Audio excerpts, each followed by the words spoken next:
So, some of you may, even if you're not that familiar with the Bible, know where this passage comes from.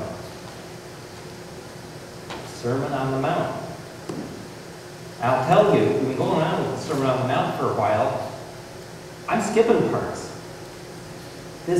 What Jesus had to say was so dense with teaching, with lessons, with information, and not information like facts, information like ways for us to live.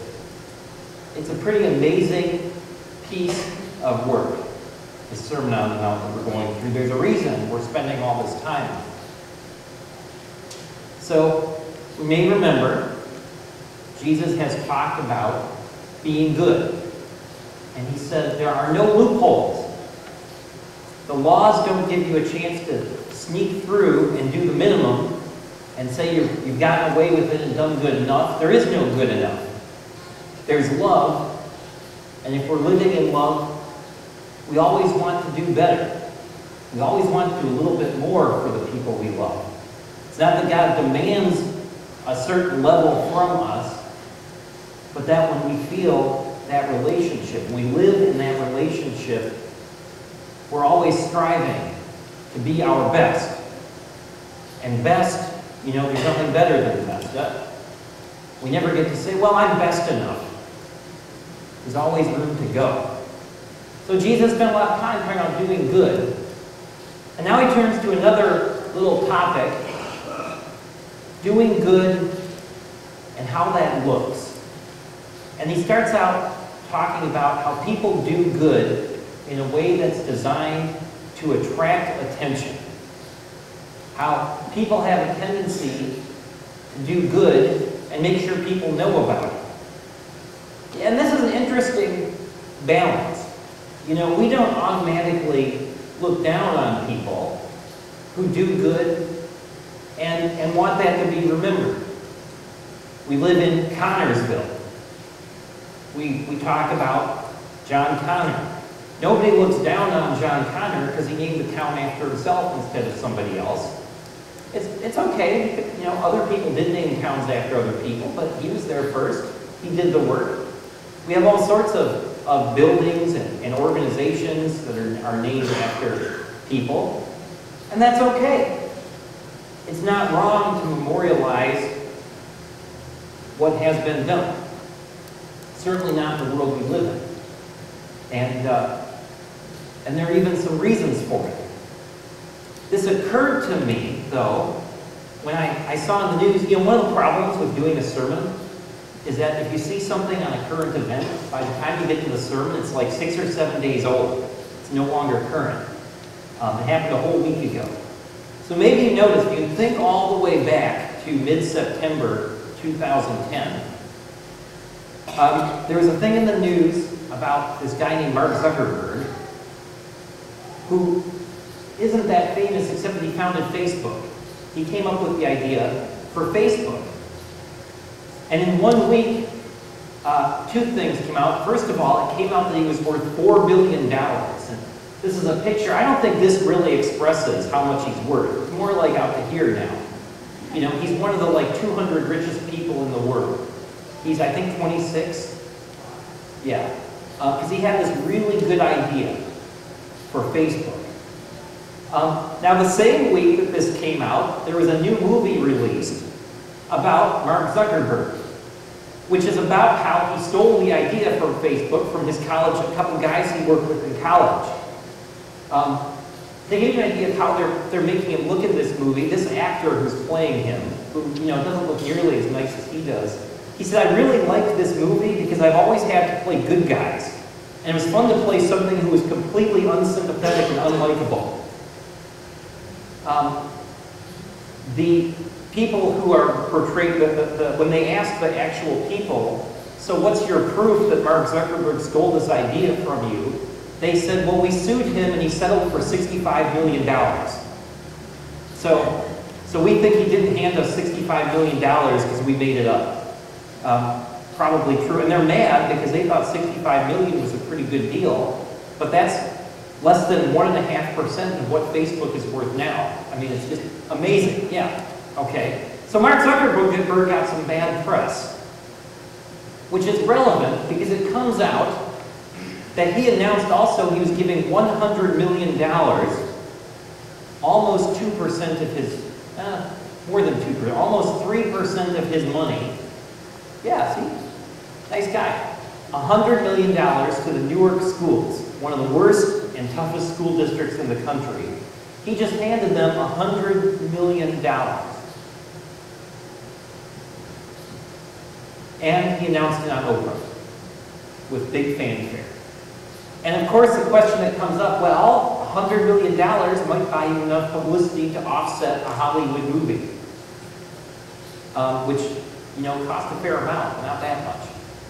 And so people talked about how probably this was a really good time for him to do this. Now here's the interesting part. When he went on Oprah, and he's one of the very few people in the world who has more money than Oprah, which is kind of an ironic thing, he said Oprah made a point of making sure everybody knew that he didn't want to tell everybody.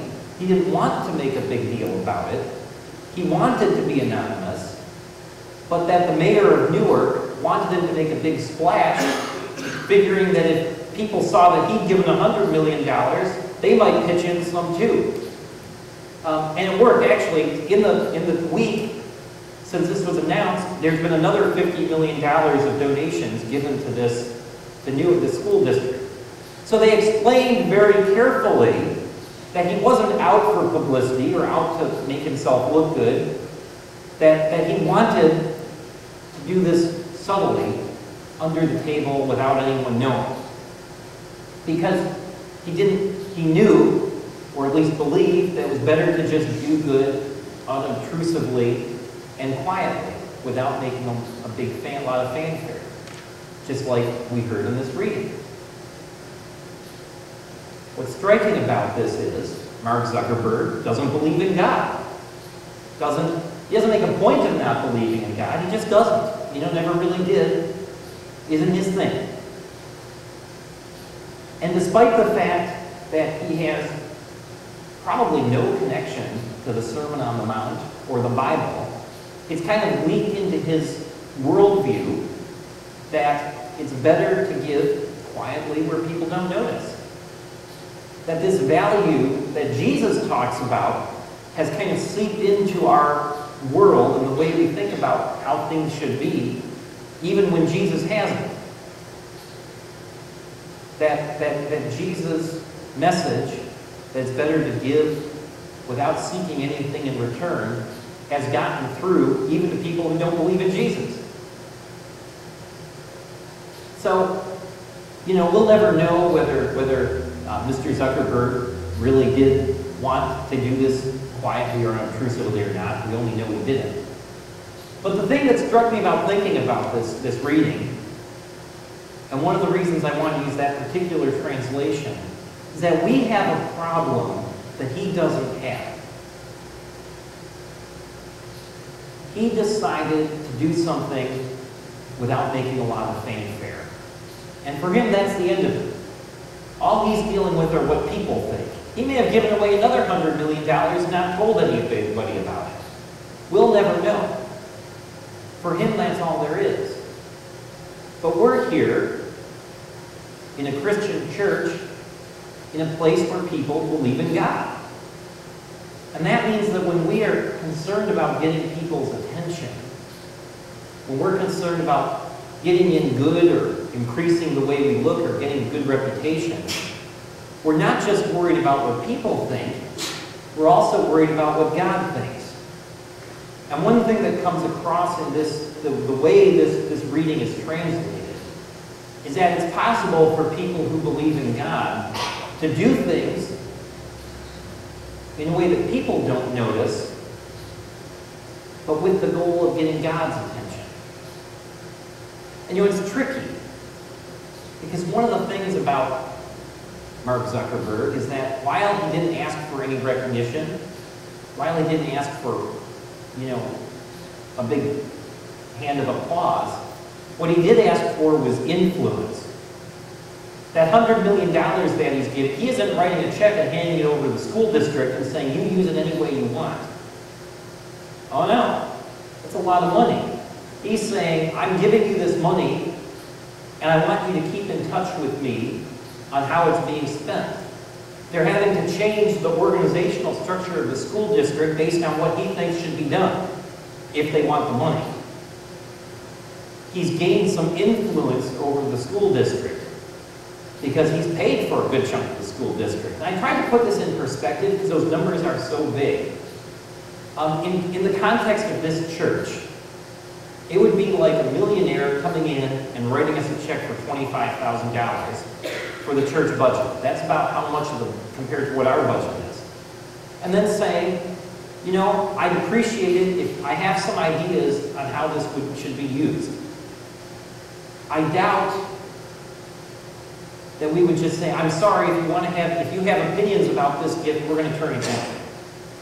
You know, he hasn't used the money for those obvious things. He used the money to get a little influence, get things done the way he wants.